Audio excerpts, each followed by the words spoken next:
as if to say what lies ahead. The counting from redemption to revelation is a reminder that freedom is not enough. We were given freedom not for its own sake, but so we could do something with that freedom. Worship the God we believed in. Care for the orphan, the widow, and the stranger. Pursue justice, not to put a stumbling block before the blind, and to love our neighbor as ourselves. We as Americans also have been granted freedom by our Creator and our Constitution and by the Bill of Rights. But freedom is not enough. If we don't do something with that freedom, if we don't fight for that freedom, if we don't protect that freedom for everyone, for all of us. Care for the orphan, the widow, and the stranger. Pursue justice, not to put a stumbling block before the blind, and to love our neighbor as ourselves. So I invite into our presence the God of freedom, the God who gave us the agency to count upwards and march forward, the God who helps us imagine the world as it could be. God, standing on the parted shores of history, we still believe what we were ever taught before ever we stood at Sinai's foot, that wherever we go, it is eternally Egypt, that there is a better place, a promised land, and the winding way to that promise passes through the wilderness, that there is no way to get from here to there except by joining hands and marching together. Baruch atah Adonai Eloheinu melech haolam matir asurim. Blessed are you, Adonai, our God, creator of all living things. Thank you for the gift of freedom.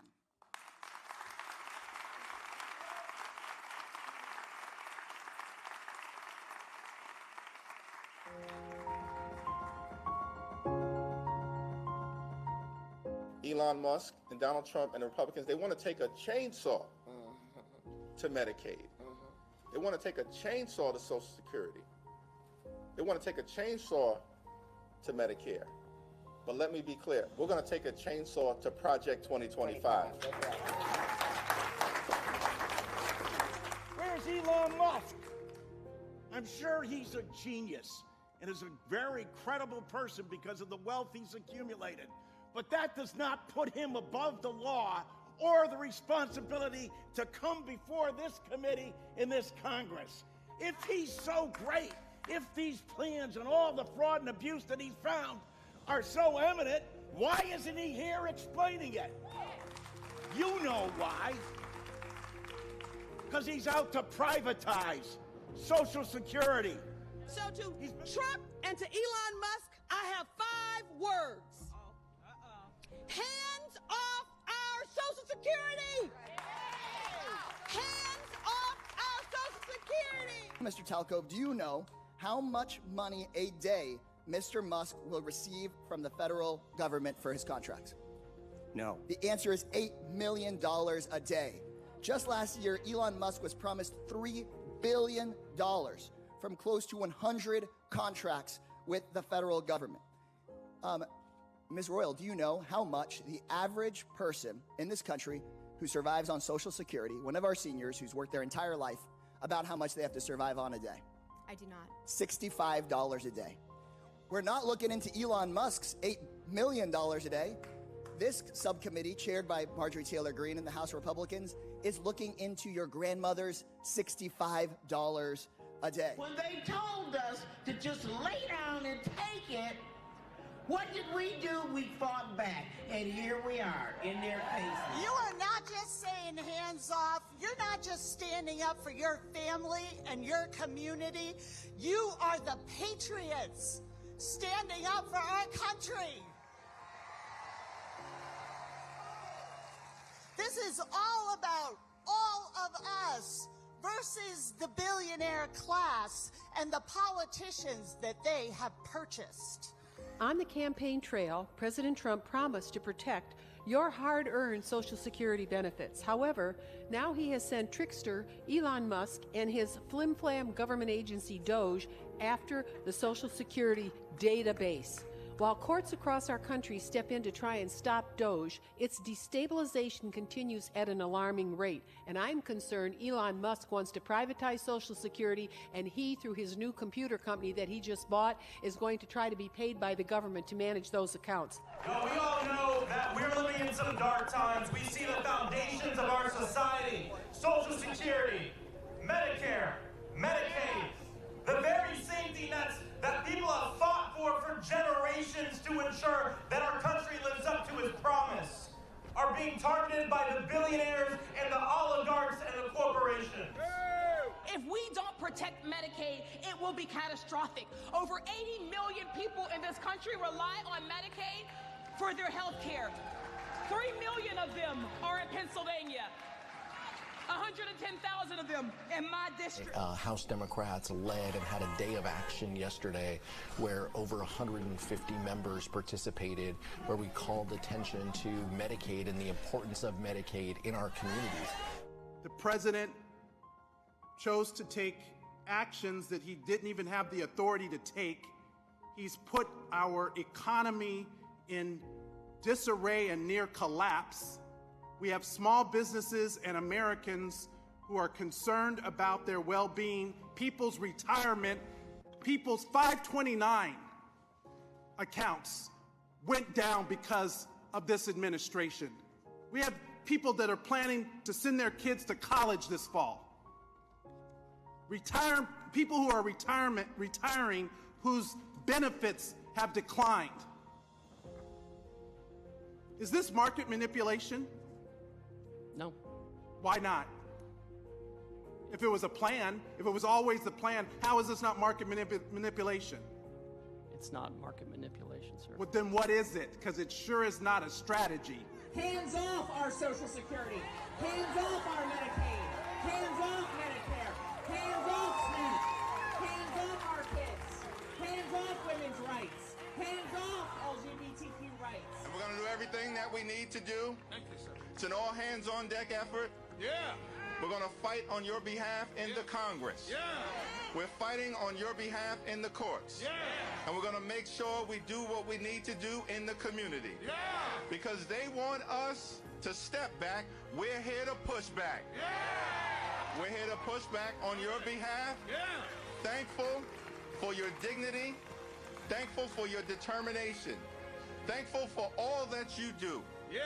For the children of America. Yes, sir. The families of America. Yeah. The seniors of America. Yeah. The Social Security recipients of America. The Medicare recipients of America. Yeah. The veterans of America. And so many others. Yeah. We will not abandon you in your hour of need. Yeah. Because we are you. Yeah. And you are us. Yeah. The American people. Yeah.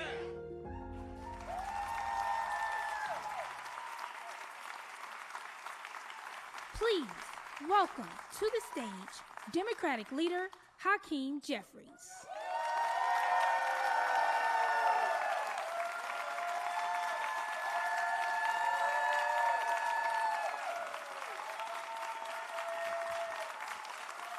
Good morning. Good morning. Thank you. Thank you, everyone. Good morning. Good morning. Thank you. Good morning. Good morning. Good morning. Right at the top, let me make one thing clear. The Trump administration has been a disaster. 100 years, 100 days in, Donald Trump and Elon Musk have failed to make your life more affordable. They failed to make you safer. They failed to make us more respected around the world. But their biggest failure is this: they have failed to appreciate the strength of the American people. During the dawn of the Republic, it was once observed that when people fear the government, there is tyranny. When the government fears the people, there is liberty. Donald Trump and Republicans thought they could shock and awe us into submission.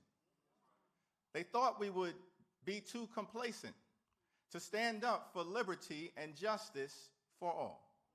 They thought we would walk away from the principle of equal protection under the law. They thought wrong. They thought wrong. They thought wrong.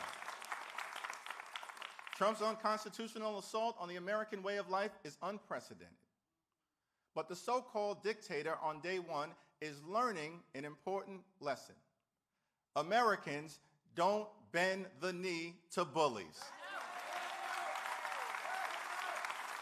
In the face of tyranny, we join together. In the face of tyranny, we rise up together. In the face of tyranny, we get into some good trouble together. And we're just getting started. 100 days in, Donald Trump has the lowest approval rating of any president in modern American history. 100 days in, voters have elected Democrats in Republican-held districts all across the country, including in Iowa and Pennsylvania. 100 days in, Elon Musk spent $25 million to buy a state Supreme Court seat in Wisconsin and lost by double digits. 100 days in, more than 200 different lawsuits have been filed against the unconstitutional and unlawful executive orders of Donald Trump.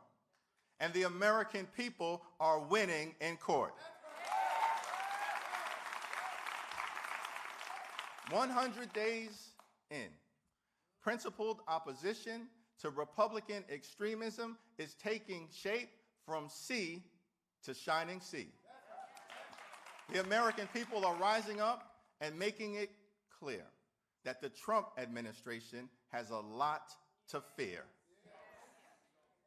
When my oldest son, JJ, was 9 years old, he played travel baseball with a group of his friends. Many of you know that travel sports can be taxing on the schedule. It's a labor of love for our children. During the season, it seems like almost every weekend, for several months, you're on the road. And so this one particular Memorial Day weekend, JJ had a baseball tournament in a little town off the beaten path somewhere in the Northeast. Travel sports can take you to some interesting places. I decided to make it a road trip and bring my youngest son, Joshua, with us. He was just 6 years old at the time. And so I said to him, he's going to come on this trip and it'll be like a vacation. What did I say that for, y'all? When I mentioned vacation, he had visions of Atlantis. So we pulled up to the motel where we were staying, and the situation was a bit shaky.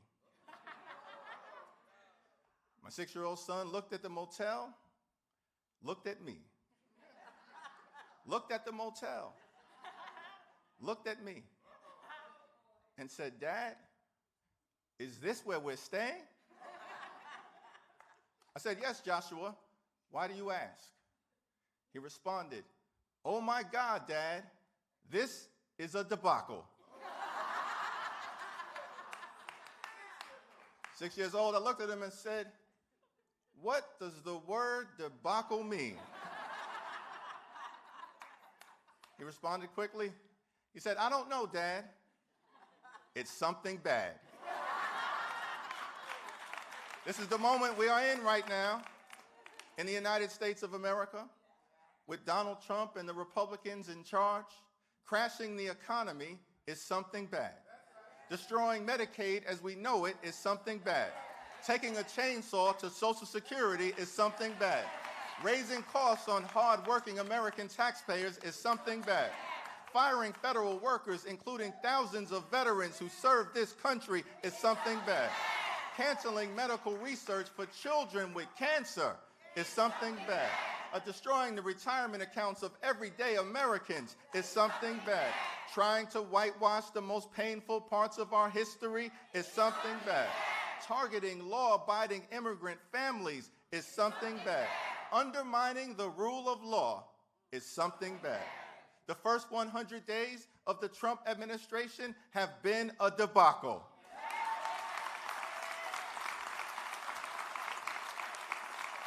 Enough. Enough. America is better than this. When the new Congress began in January, Democrats were prepared to get to work in a bipartisan way. The Trump administration chose a different path. Far-right Republicans are tearing America apart, targeting our democratic way of life, and tarnishing our reputation as the land of the free. It is wrong, and we will continue to push back aggressively. Donald Trump and the Republicans in Congress have given us 100 days of chaos, 100 days of cruelty, and 100 days of corrupt behavior. That is not constructive leadership. It's a recipe for disaster. The American people deserve common sense leadership. The American people deserve compassionate leadership. The American people deserve courageous leadership that changes things for the better. Our message to the American people is simple. We hear you, we see you, we feel you. Democrats are determined to make life better for you.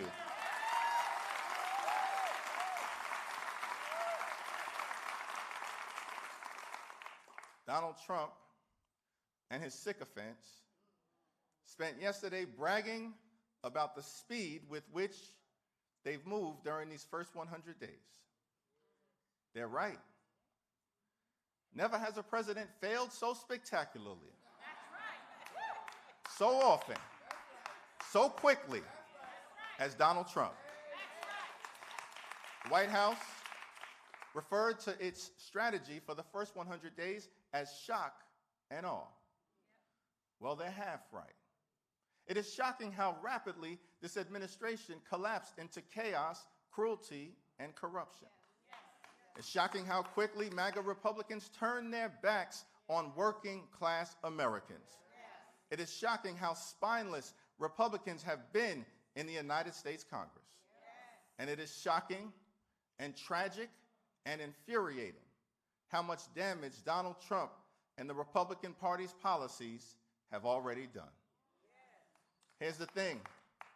They expected us to step back, but the American people are here to fight back.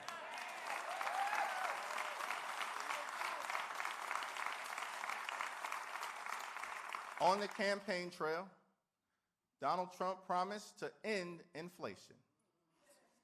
He promised to lower costs on day one. When he was asking for your vote, Donald Trump told you he would make life more affordable for everyday Americans. Now that he's in office, it's a different story. In March, President Trump was asked if he was worried that car prices would go up because of his tariffs. His reply, I couldn't care less.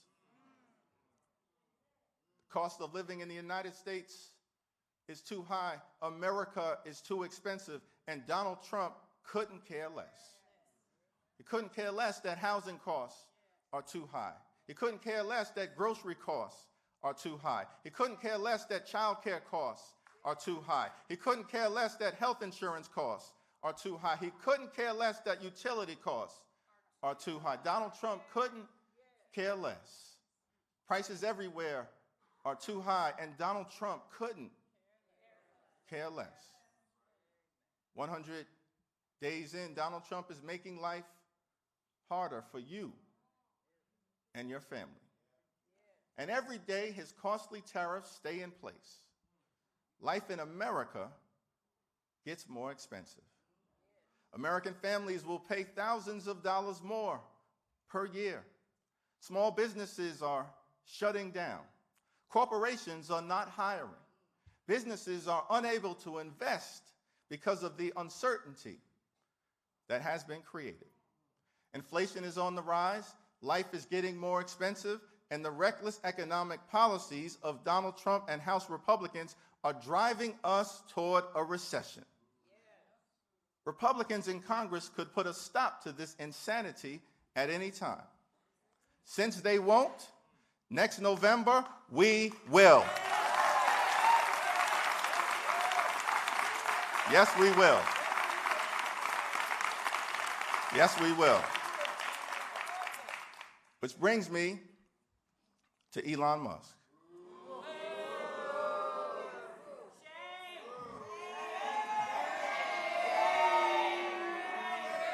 I knew he would get that reaction. We all agree that government should be more efficient. But like most things in life, there's the American way, and then there's the cruel way. 100 days in, it's clear that DOGE is not the American way. Canceling medical research for children with cancer is cruel. Denying relief for communities reeling from natural disasters is cruel. Firing thousands of our veterans, like Joseph Quintanilla of Virginia, who served this country in the Marines, is cruel. But their cruelty doesn't stop there. Republicans actually believe that Social Security is a Ponzi scheme, and they want to take a chainsaw to it. During the first 100 days of the Trump administration, Social Security has faced an unprecedented attack. Social Security offices have been closed, wait times have dramatically increased, and people are being denied access to benefits that they have earned. Republicans continue to insist that Social Security is an entitlement program. They think they are entitled to destroy it. When I was 15 years old, I got my working papers and secured my first job. I was a messenger dropping off packages from office building to office building in Midtown Manhattan. My salary was $3.35 per hour. That was the minimum wage back in the day. And I thought that I had made it big.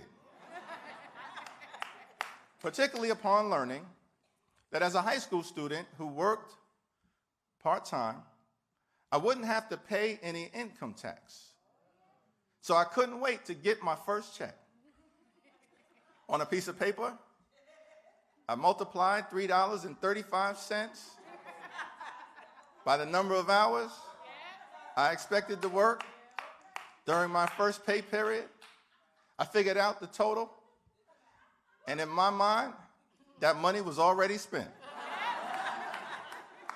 I couldn't wait to go to Albee Square Mall in downtown Brooklyn and get some new sneakers so I could dress like Run DMC.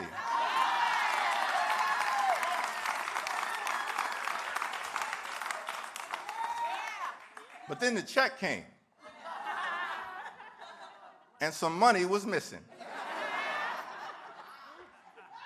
I had two questions, y'all. Who is FICA? And why is he taking my money? Here's what I learned. All of us pay the FICA tax in connection with Social Security and Medicare. We pay the FICA tax on our first job. We pay the FICA tax on our last job. We pay the FICA tax on every single job we have throughout our lifetime. Social Security and Medicare are not entitlement programs, they are earned benefits. Earned benefits. You work hard for those benefits, pay into those benefits, and deserve those benefits. They are earned benefits.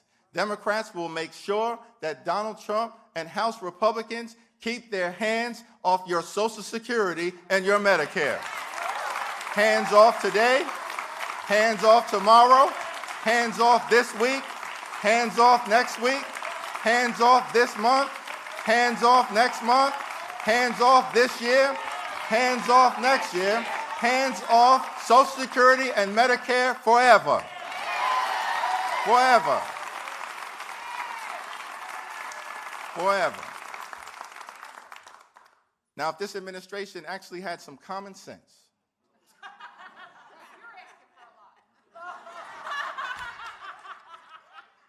it would look at the damage that it's done, the rejection from the people, the historic unpopularity of this president, and they would change course.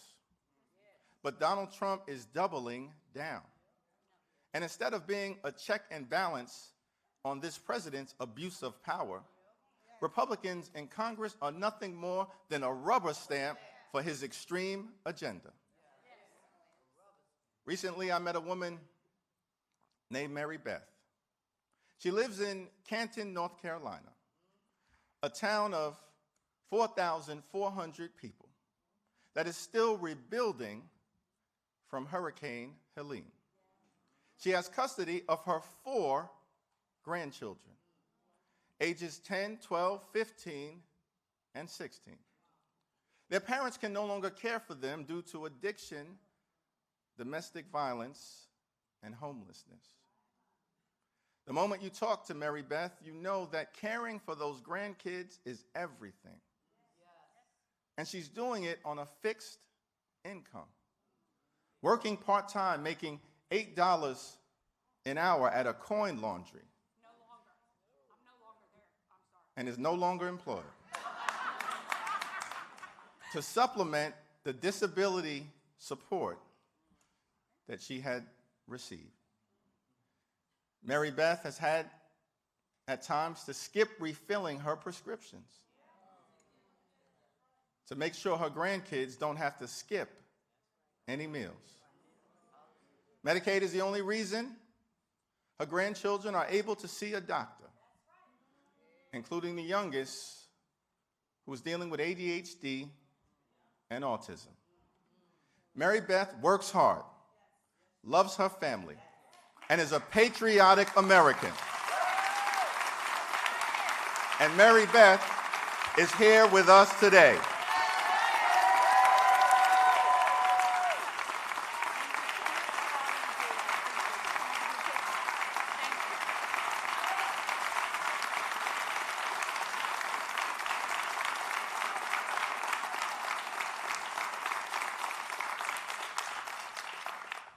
But her family, just like millions of others throughout America, is now at risk of losing their health care. Why? Republicans are trying to slash Medicaid by up to $880 billion, the largest health care cut in American history. And why are Republicans trying to rip health care away from working people, from Americans with disabilities, from children, from grandmothers like Mary Beth, so that they can give their billionaire donors like Elon Musk another tax cut? These health care cuts will hurt families, hurt women, hurt children, hurt veterans, hurt seniors, and hurt disabled Americans. Hospitals will close. Nursing homes will shut down. And people will die. Here's the thing, in the United States of America, this is the wealthiest country in the history of the world. Healthcare is not a privilege. Healthcare is a right for every single American. For every single American. If we were in the majority right now, none of this would be happening. But even in the minority, we are going to do everything we can to protect the health care of the American people.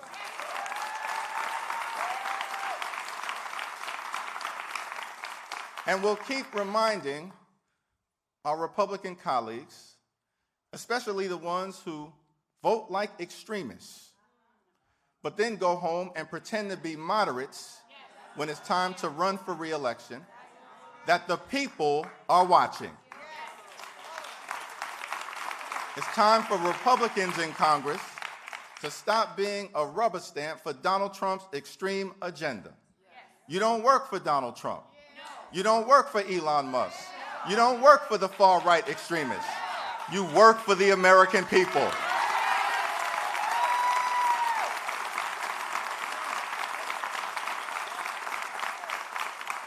As Democrats, we will fight as hard as we can, over the next 2 years to stop bad things from happening. We will protect our system of free and fair elections, and then work hard to convince the American people to entrust us with the majority next November. At that point, we will be able to do much, much more for you.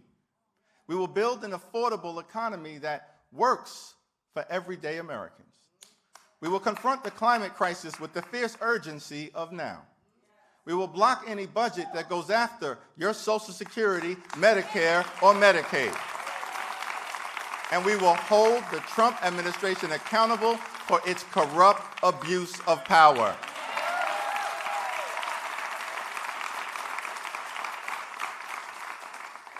Over these next 100 days, House Democrats are going to lay out a blueprint for a better America.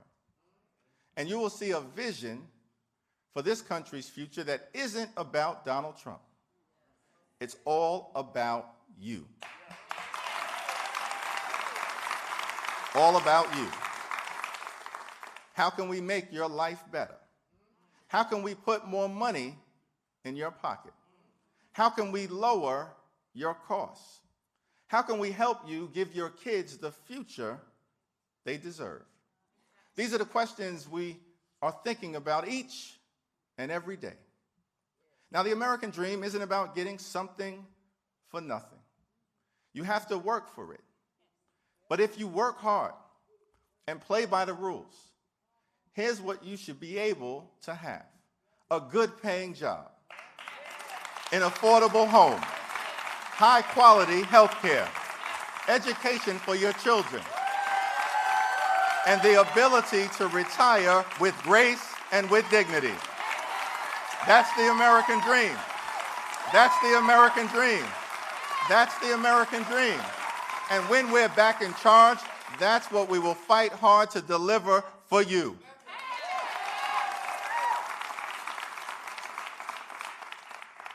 In January, late January, I had the opportunity to visit the Altadena community in Los Angeles County that was devastated by the wildfires. I met someone named Jackie Jacobs, an amazing 88-year-old woman who was raised in the Jim Crow South before moving to California. Her home was tragically burned to the ground. She and her husband, David, who have been married for more than 50 years, barely managed to escape the raging wildfires. All they had was the clothing on their backs. They lost everything. Photos gone, possessions gone, property gone. But the first thing Mrs. Jacobs said to us while touring the devastation was that she gave all glory and all praise, all honor to Almighty God, just as the scripture teaches us. She believed that things would work out. Several of us teared up. Miss Jacobs lost everything, but she never lost her faith. She never lost her faith. Republicans have shown that their recipe for governing is chaos, cruelty, and corruption. These first 100 days have not been easy. Everything we care about is under assault. The economy is under assault. Health care is under assault. Social Security is under assault.